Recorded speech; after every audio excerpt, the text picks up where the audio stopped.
Bonjour et bienvenue sur la chaîne des animaux et de la nature.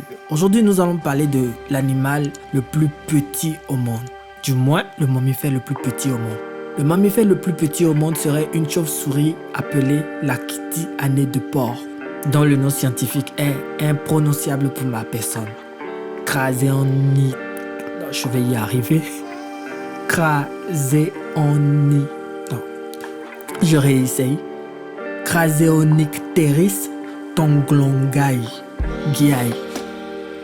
La kitty a un nez de porc parce que cette chauve-souris a vraiment un nez de porc.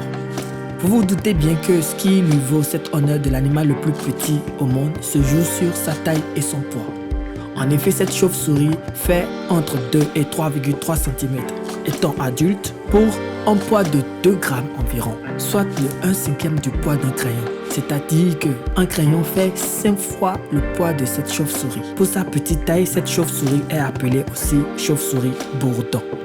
Alors, où est-ce qu'on retrouve la kitty? La kitty, on la retrouve en Thaïlande et en Birmanie. Elle vit dans les cavernes calcaires suspendues au plafond à l'aide de ses pattes, à l'abri de la lumière. Elle dort pendant la journée et se nourrit pendant la nuit. Elle se nourrit aussi le matin avant que le soleil ne se lève.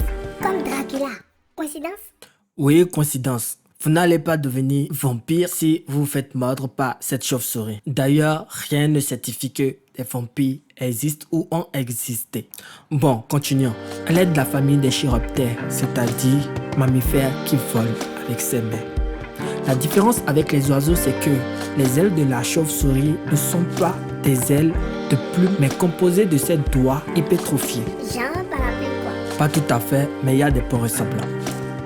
Bon à savoir, certaines personnes font des chauves-souris les animaux de compagnie, mais il faut savoir que la chauve-souris transmet des virus extrêmement dangereux, donc des maladies très graves comme la rage.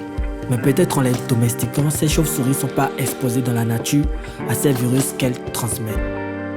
Ce n'est qu'une théorie. Alors c'est la fin de cette vidéo, j'espère qu'elle vous aura plu. Si c'est le cas, n'hésitez pas à lâcher un gros pouce bleu, lâchez-moi des commentaires, abonnez-vous surtout à la chaîne pour d'autres vidéos et on se dit à la prochaine. Ciao.